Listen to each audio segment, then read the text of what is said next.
Hello everyone, welcome to my channel. In this video, we will discuss the topic three-dimensional harmonic oscillator. इसे हम isotropic और harmonic oscillator भी कहते हैं।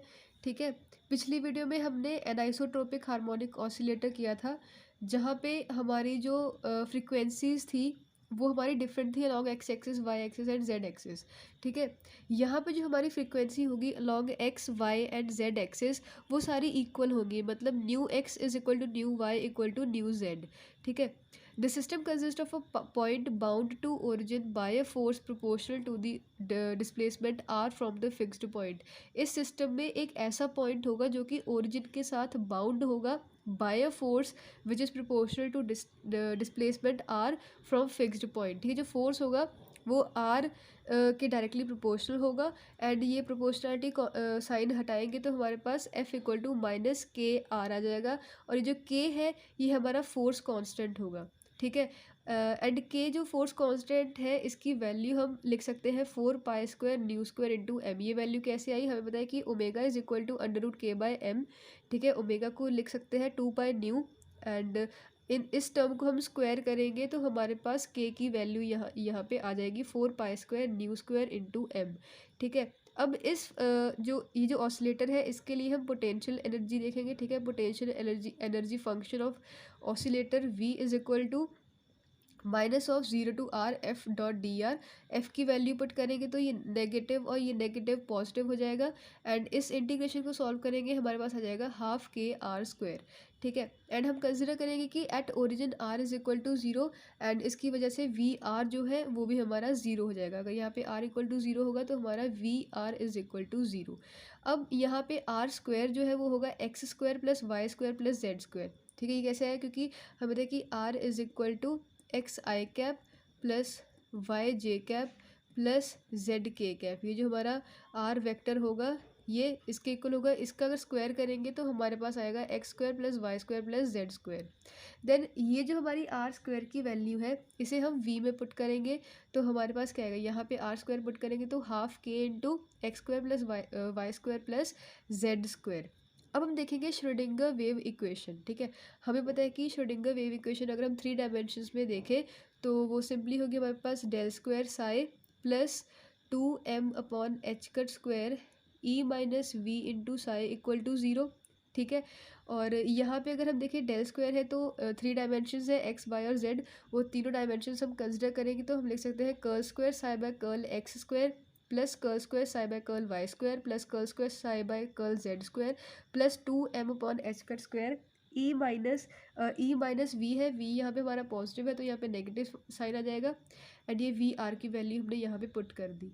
ठीक है, ये जो हमारी टर्म है 2m/h², इसे हम कैसे लिख सकते हैं, 2 एज इट इज़, और ये m/h² को हम लिख सकते हैं under root m/h² into under root m/h²।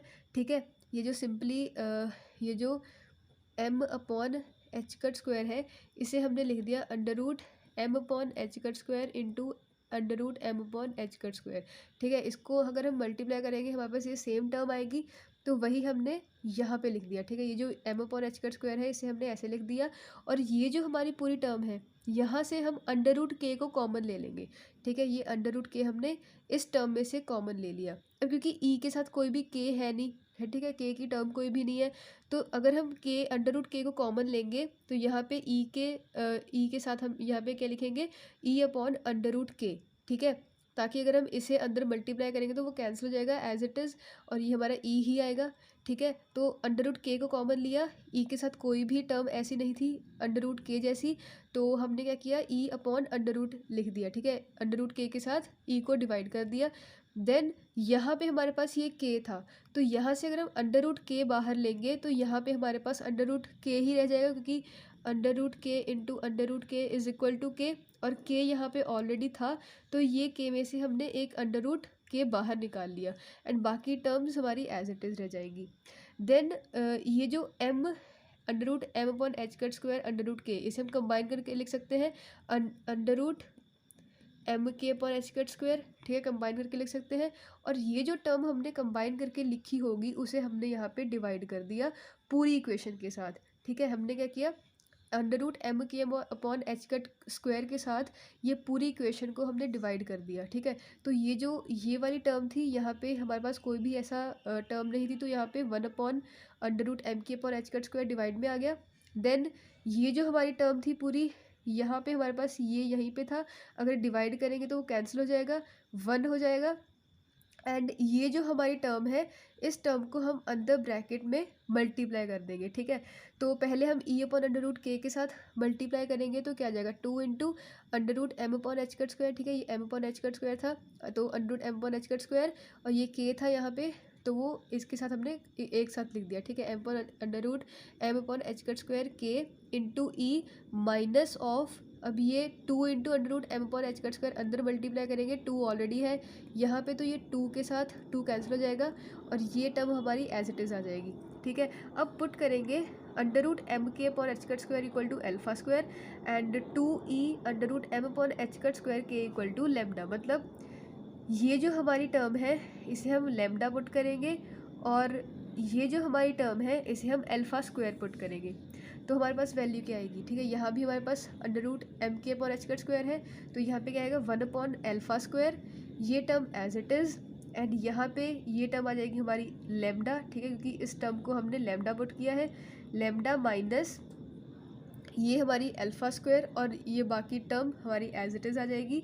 And अगर हम ये अल्फ़ा स्क्वायर को अंदर मल्टीप्लाई करेंगे तो हमारे पास क्या आएगा लेमडा माइनस ये माइनस बाहर ही रखा है, alpha square X square, alpha square Y square plus alpha square Z square आ जाएगा, ठीक है। अब हम कंसिडर करेंगे let Q X is equal to alpha X, मतलब यहाँ पे ये जो अल्फ़ा एक्स है इसे हम कंसिडर करेंगे क्यू एक्स, ठीक है। सिमिलरली अल्फ़ा वाई को पुट करेंगे q y and alpha z को पुट करेंगे क्यू जेड, ठीक है। तो यहाँ पे जब हम ये कंबाइन हुए होंगे ऐसे, तो यहाँ पे हमने ये वैल्यूज़ पुट करी, तो हमारे पास ये जो पूरी टर्म है ये हो जाएगी lambda minus bracket q x square plus Q Y square plus Q Z square, and बाकी सारी चीज़ें जो है वो हमारी एज इट इज़ रहेंगी, ठीक है। यहाँ पे भी जो हमारे पास अल्फ़ा स्क्वायर बाहर था और अंदर हमारे पास X square Y square Z square है, अगर ये अल्फ़ा स्क्वायर हम अंदर मल्टीप्लाई करेंगे क्योंकि ये कांस्टेंट है तो हमारा कोई फ़र्क नहीं पड़ेगा कि अगर हम इसे इसके साथ मल्टीप्लाई करेंगे,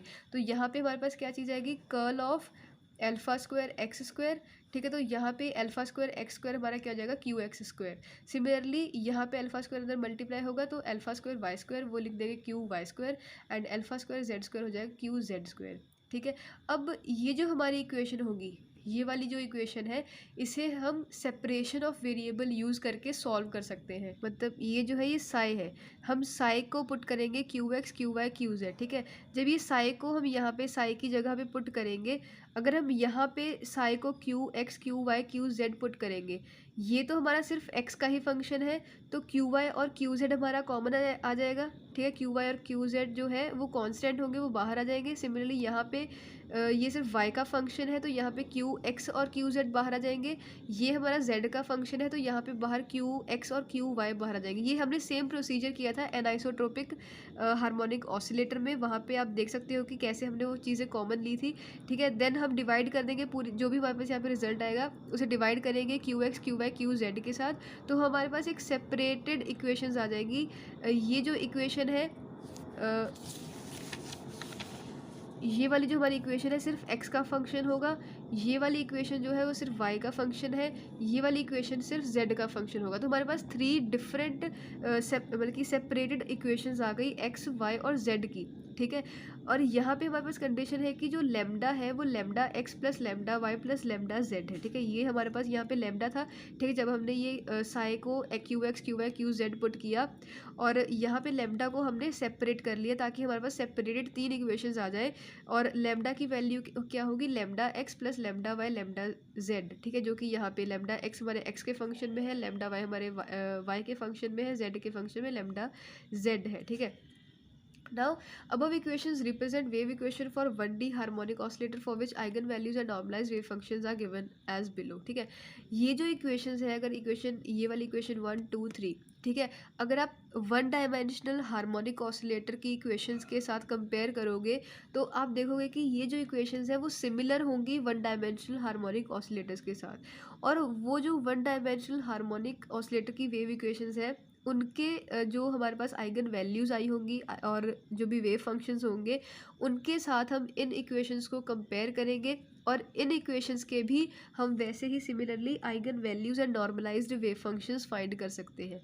ठीक है, ये सेम हमने कंपेयर किया था एनाइसोट्रोपिक और हार्मोनिक ऑसिलेटर में। ठीक है, और यहाँ भी हम ये जो इक्वेशंस है वन डायमेंशनल हार्मोनिक ऑसिलेटर की वेव इक्वेशन के साथ कंपेयर कर सकते हैं और कंपेयर करके हम यहाँ पे क्यू एक्स क्यू वाई और क्यू जेड की वैल्यूज़ लिख सकते हैं। ठीक है, जो भी वन डायमेंशनल हार्मोनिक ऑसिलेटर का वेव फंक्शन आया था उसके साथ अगर हम कंपेयर करें तो हमारे क्यू एक्स की वैल्यू क्या आ जाएगी, 1/2 into n x factorial under root pi whole raise to 1/2 then e raise to minus Q x square by 2 h N x q x and similarly q y के लिए और Q z के लिए भी हम ये वैल्यूज़ लिख सकते हैं। ठीक है, आप वन डायमेंशनल हार्मोनिक ऑसिलेटर की जो वेव इक्वेशंस हैं उन्हीं के साथ हमें सिंपली कंपेयर करना है, और क्योंकि ये जो इक्वेशंस हमारे पास यहाँ पे आई हैं वो सिमिलर इक्वेशंस होगी जो कि वन डायमेंशनल हार्मोनिक ऑसिलेटर की होंगी। देन ये जो lambda x lambda y lambda z है इनके पास एक रिस्ट्रिक्शन है कि लेमडा एक्स की वैल्यू जो है वो होगी 2nx+1, लेमडा वाई की वैल्यू होगी 2ny+1, lambda Z equal to 2nz+1। और ये सिमिलर केस होता है वन डायमेंशनल हार्मोनिक ऑसिलेटर में। वहाँ पे हमारे पास सिर्फ एक ही वन डायमेंशन होगा तो हम सिंपली वहाँ पे लिख सकते हैं कि lambda x is equal to 2n+1। ठीक है, तो वो हमने यहाँ पे कंपेयर किया, lambda x lambda y lambda z की हम रिस्ट्रिक्टेड वैल्यूज जो होंगी वो यहाँ पे लिख सकते हैं। And n x n y n z जो है वो नॉन नेगेटिव इंटीजर्स होंगे। ठीक है, और ये जो हमारे पास वेव फंक्शन आए हैं वो q x q y q z है। ठीक है, ये 3 डिफरेंट इक्वेशंस के वेव फंक्शंस हैं। इनको कंबाइन करके हम ये जो पूरा सिस्टम है इसके वेव फंक्शन को लिख सकते हैं, जो कि क्या होगा, हमें पता है कि कंबाइन करके लिखेंगे psi equal to q x q y into q z है। तो q x q y q z की जो वैल्यूज़ आई हैं उन्हें मल्टीप्लाई करके हमारे पास साई जो है complete wave function normalize wave function वो हमारे पास आ जाएगा। ठीक है, जब हम साई की q x into q y q z करेंगे, ठीक है, जैसे अगर हम देखें क्यू एक्स की वैल्यू क्या है हमारे पास यहाँ पे 1/2 n x factorial under root pi raise पर 1/2। ठीक है, जब हम इन्हें मल्टीप्लाई करेंगे, ठीक है, हमारे पास क्या वैल्यू आएगी यहाँ पे 1/2 raised to power n x factorial under root pi raised to power 1/2। ठीक है, हम ये पहले ये सारी टर्म्स लिख लेंगे सारे क्यू वाई क्यू जेड की। ठीक है, हमारे पास यहाँ पे आएगा 2 रेज पर n y factorial under root pi raised पर 1/2 इंटू 1/2 रेज पर n z factorial under root pi raised पर 1/2। ठीक है, इंटू यहाँ पे हमारे पास है ई रेज पर minus Q x square by 2, यहाँ पे E raise minus Q Y square by 2, यहाँ पे ई रेज पर minus Q Z square by 2। Base same है, ठीक है, मल्टीप्लिकेशन में बेस सेम है, हम पावर्स को ऐड कर सकते हैं। तो यहाँ पे हम लिख सकते हैं E raise to minus Q x square by 2 bracket में plus Q Y square by 2 plus Q Z square by 2। ठीक है, और ये जो हमारे H N X H N Y और एच एन जेड ये हमारे एज इट इज़ यहाँ पे हम मल्टीप्लाइड फॉर्म में लिख सकते हैं। और ये जो हमारी वैल्यूज़ हैं ये वाली, ठीक है, अगर देखें सारे सबकी जो होल पार है वो 1/2 ही है, तो इसे अगर हम कंबाइन करके लिखें, ठीक है, ये कंबाइन करके हम ऐसे लिख सकते हैं। ठीक है, इन सब की पावर 1/2 होगी, और यहाँ भी देखें 2 इंटू 2 रेज पर एन एक्स इंटू 2 रेज पर एन वाई इंटू 2 रेज पर एन जेड है। बेस सेम है, पावर्स ऐड हो जाएंगी, यहाँ पे आ जाएगा 2 raise to power n x plus n y plus n z into n x factorial n y factorial n z factorial, और पाई रेज पर 3/2 हो जाएगा, क्योंकि यहाँ पे हमारे पास 3 अंडर रूट पाई आए हैं। ठीक है, और ये होल रेज टू पावर 1/2 है, ये हमने ऑलरेडी सॉल्व कर लिया, तो हमारे पास ये जो है ये हमारा कंप्लीट वेव फंक्शन आ जाएगा। ठीक है, अब हम देखेंगे दी एनर्जी आइगन वैल्यू, जो आइगन वैल्यूज़ हैं वो हमारी क्या होंगी। ठीक है, आइगन वैल्यू हम लिख सकते हैं e n is equal to x के लिए हमारे पास क्या होगी n x plus 1/2 into h cut omega. ये हमारी कैसे है, क्योंकि हमने वन डायमेंशनल हार्मोनिक ऑसिलेटर के साथ कंपेयर किया है और वन डायमेंशनल हार्मोनिक ऑसिलेटर की यही वैल्यू होती है। ठीक है, एन वाई के लिए ये लिख सकते हैं, एन जेड के लिए ये वाली वैल्यू लिख सकते हैं हम। ठीक है, देन अगर ये हम ब्रैकेट्स ओपन करें तो हमारे पास क्या आएगा n x plus n y plus n z plus 3/2 आ जाएगा, ये 1/2 1/2 1/2। ठीक है, तो ये क्या आ जाएगा 3/2। ठीक है, और एच कट ओमेगा हमने कॉमन ले लिया। ये जो n x plus n y plus n z है इसे इक्वल टू एन ले सकते हैं, तो हम लिख सकते हैं e n is equal to n plus 3/2 h cut omega. तो यहाँ से हम कह सकते हैं कि जो हमारी एनर्जी आइगन वैल्यू है वो डायरेक्टली प्रोपोर्शनल होगी एन के। एन क्या है? Total quantum number. ठीक है, तो यहाँ से हम कह सकते हैं कि all the energy levels except the lowest one are degenerate with quantum weight p equal to 1/2 into n plus one n plus two. ठीक है, ये को जो क्वांटम वेट है ये हमें डीजेनरेसी बताएगा कि कितनी डीजेनरेसी होगी। ठीक है, इस लाइन का मतलब क्या है कि अगर हम ग्राउंड स्टेट देखें, ग्राउंड स्टेट जो है वो नॉन डीजेनरेट होगा। ठीक है, ग्राउंड स्टेट में क्या होगा? एक वेव फंक्शन होगा। ठीक है, एन इक्वल टू, अगर हम यहाँ पे देखें, यहाँ पे एन इक्वल टू 0 पुट करेंगे for ground wave function ground state के लिए, तो वहाँ पे हमारे पास एक ही वेव फंक्शन आएगा साई 0 0। ठीक है, एक वेव फंक्शन आया हमारे लिए, हमारे पास फॉर ग्राउंड स्टेट। ठीक है, एन इक्वल टू 0 के लिए, तो डीजेनरेसी हमारी 1 हुई। यहाँ पे अगर हम एन इक्वल टू 0 पुट करेंगे, सॉल्व करेंगे, तो हमारे पास डीजेनरेसी आएगी 1।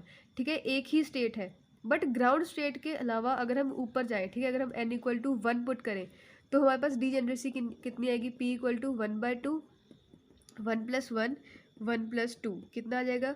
1/2 इंटू 2 इंटू 3, तो डीजेनरेसी आई 3। मतलब जो n इक्वल टू 2 लेवल होगा वहाँ पे हमारे पास 3 वेव फंक्शंस आएंगे और उसके लिए जो एनर्जी वैल्यू होगी वो होगी 5/2 एच कट ओमेगा। यहाँ पे हम n इक्वल टू 1 पुट करेंगे तो एनर्जी आएगी 5/2 एच कट ओमेगा। मतलब 3 स्टेट्स के लिए हमारे पास सेम एनर्जी है, मतलब ये डीजेनरेट स्टेट होंगे। ठीक है, डीजेनरेसी यहाँ पे हमारी होगी 3। सिमिलरली यहाँ पे n इक्वल टू 2 पुट करेंगे, हमारे पास डीजेनरेसी आई 6। ठीक है, तो 6 स्टेट्स है और 6 स्टेट्स के लिए एनर्जी आइगन वैल्यू है 7/2 एच कट ओमेगा। ठीक है, तो यहाँ से यही कंक्लूड करेंगे कि जो एनर्जी आइगन वैल्यू होगी ग्राउंड स्टेट में नॉन डीजेनरेट स्टेट होगा। ग्राउंड स्टेट्स के अगर ऊपर जाएंगे, ग्राउंड स्टेट के ऊपर अगर हम n इक्वल टू 1 2 3 पुट करेंगे तो वो सारे स्टेट जो है वो डीजेनरेट स्टेट्स होंगे। ठीक है, तो यही था इसमें हमारे जो 3 डायमेंशनल हार्मोनिक ऑसिलेटर है, इतना ही है। यहाँ पे हमने सिंपल जो wave function, complete wave function find किया और एनर्जी आइगन वैल्यू फाइंड की। यहाँ पे सिंपली हमने 1 डायमेंशनल हार्मोनिक ऑसिलेटर के जो वेव फंक्शन थे उसके साथ कंपेयर किया और अपनी वैल्यूज़ हमने फाइंड करी। आई होप आपको समझ में आया हो। नेक्स्ट वीडियो में हम कुछ क्वांटम के और टॉपिक्स कवर करेंगे। And if you like the video please like it, share it and subscribe the channel. Thank you.